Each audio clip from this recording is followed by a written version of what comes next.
Selamat pagi Bapak dan Ibu, para devosan kerahiman ilahi. Bacaan hari ini dari buku harian Santa Faustina nomor 85 sampai dengan 87. Vilnius, 2 Agustus 1934. Pada hari Jumat, sesudah komuni kudus, dalam roh aku dibawa ke hadapan tahta Allah.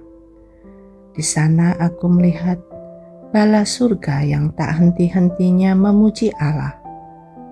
Di belakang tahta itu, aku melihat cahaya terang benderang yang tidak dapat dihampiri oleh makhluk apapun.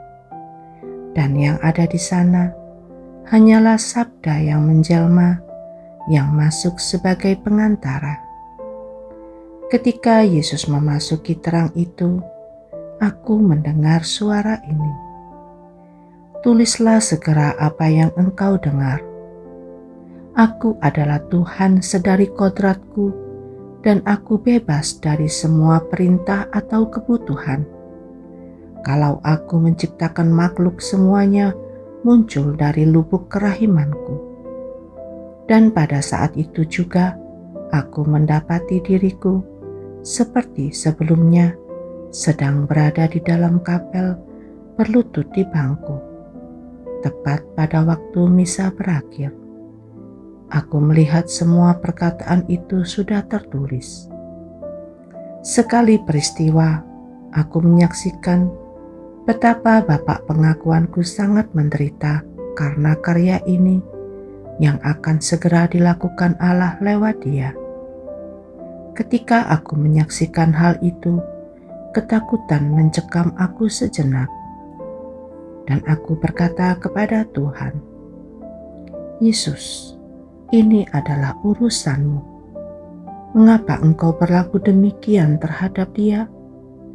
Aku merasa bahwa engkau menciptakan kesulitan-kesulitan baginya. Sedangkan pada saat yang sama, engkau menyuruh dia berbuat sesuatu.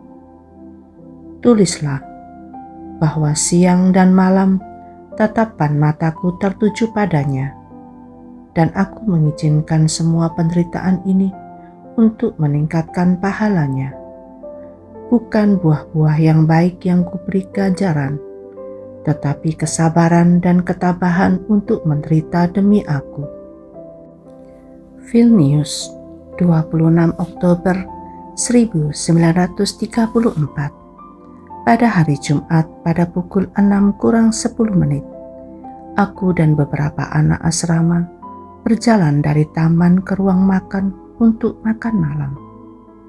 Ketika itu aku melihat Tuhan Yesus di atas kapel kami. Ia memandang aku persis seperti ketika untuk pertama kalinya aku melihat Dia, dan persis seperti Ia dilukis di dalam gambar. Kedua sinar yang memancar dari hati Yesus itu menyinari kapel kami, balai kesehatan, dan kemudian seluruh kota, dan meluas ke seluruh dunia.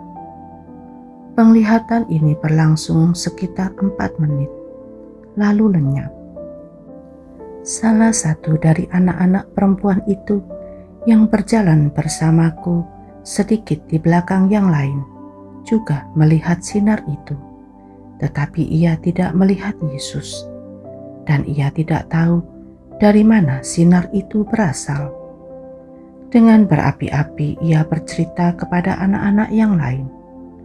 Mereka mulai mentertawakannya dan mengatakan bahwa ia sedang berhayal, atau barangkali itu adalah sinar yang dipancarkan oleh pesawat terbang yang sedang melintas.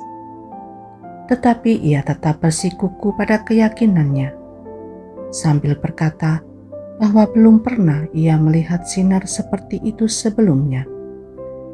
Ketika anak-anak lain berkata bahwa barangkali itu suatu lampu sorot, ia menjawab bahwa ia tahu betul apa itu lampu sorot, tetapi belum pernah ia melihat sinar seperti ini. Sesudah makan malam, anak itu menghampiri aku dan berkata kepadaku bahwa ia sedemikian terharu dengan sinar-sinar itu, sehingga ia tidak dapat tinggal diam, tetapi ingin menceritakannya kepada setiap orang. Tetapi ia tidak melihat Yesus. Berulang kali ia bercerita kepadaku tentang sinar-sinar itu, dan ini memojokkan aku ke dalam situasi yang canggung, sebab aku tidak dapat mengatakan kepadanya bahwa aku telah melihat Tuhan Yesus. Aku berdoa baginya dan minta kepada Tuhan untuk memberinya rahmat yang ia sangat perlukan. Hatiku bersuka cita karena ternyata Yesus mengambil prakarsa untuk memperkenalkan dirinya melalui karyanya, meskipun aku sangat disakiti karena kejadian itu. Tetapi demi Yesus, segala sesuatu dapat ditanggungnya. Yesus, Engkau andalanku.